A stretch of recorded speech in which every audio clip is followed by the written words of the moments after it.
নমস্কার বন্ধুরা, আবার অনেকদিন পর কাকলিস গ্যালাক্সিতে একটা ভিডিও নিয়ে এলাম।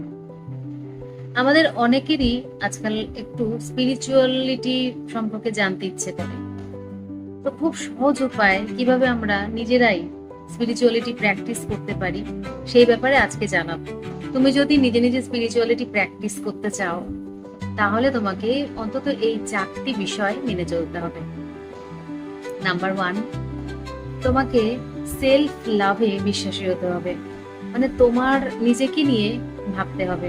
অর্থাৎ তোমার শরীরে কোথায় প্রবলেম হচ্ছে, মন খারাপ আছে কিনা, রাগ বেশি হয়ে যাচ্ছে কিনা, কোনো সময় মেজাজ কন্ট্রোলে রাখতে পারছো না এরকম হচ্ছে কিনা, কষ্ট বেশি হচ্ছে কিনা, নিজেকে ঠিক করে জানছো কিনা, নিজে কি চাও সেটা বুঝতে পারছো কিনা, এগুলো নিয়ে সময় দিতে হবে। যদি নিজেকে তুমি ভালোবাসতে পারো, নিজের সম্পর্কে জানতে পারো, নিজে কি চাও না চাও, নিজের বিভিন্ন ইমোশনগুলিকে কন্ট্রোলে রাখতে পারো বা রাখার প্র্যাকটিস করতে পারো, তাহলেই কিন্তু একটা স্পিরিচুয়ালিটি প্র্যাকটিস হয়ে যায়।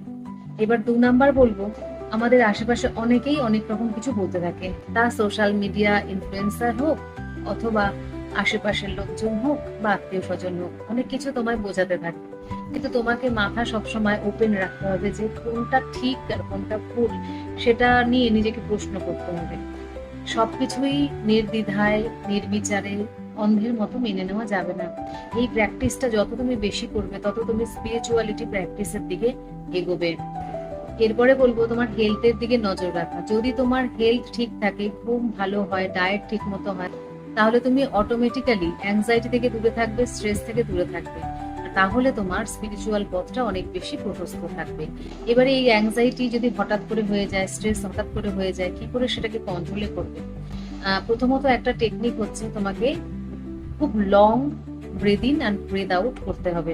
অর্থাৎ জোরে নিঃশ্বাস নিতে হবে, নিয়ে কিছুক্ষণ থামতে হবে, আবার 2-3 সেকেন্ড ধরে নিঃশ্বাসটা ছাড়তে হবে, আবার চুপ করে থাকতে হবে, আবার নিঃশ্বাসটা নিতে হবে।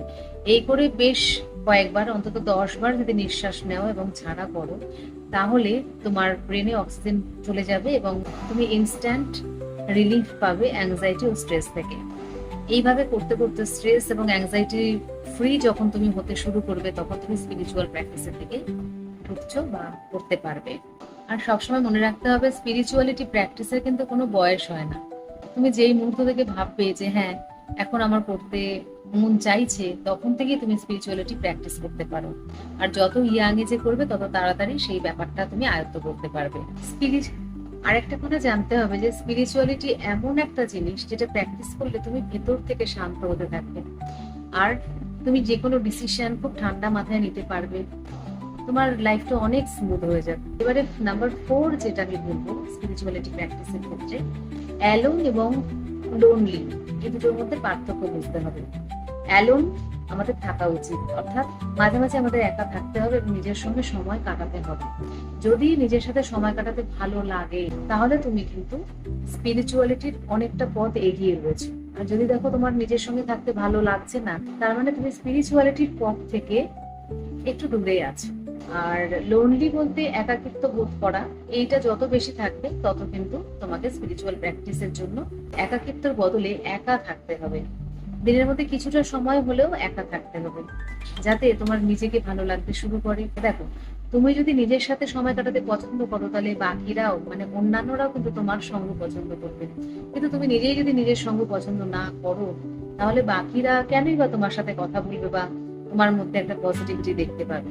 তো এই 4টি প্র্যাকটিস তুমি যদি আজ থেকেই শুরু করো, তাহলে তুমি অনেকটাই স্পিরিচুয়ালিটি প্র্যাকটিসের মধ্যে ঢুকে যাবে এবং ধীরে ধীরে এই বিষয়টা তুমি আয়ত্ত করে ফেলবে আর শান্ত হতে থাকবে। আজকের ভিডিও ভালো লাগলে অবশ্যই আমার সাথে জুড়ে থেকো, ভালোবেসো, ভালোবাসা দিও এবং আমার ভালোবাসা তোমাদের জন্য অনিবার্য।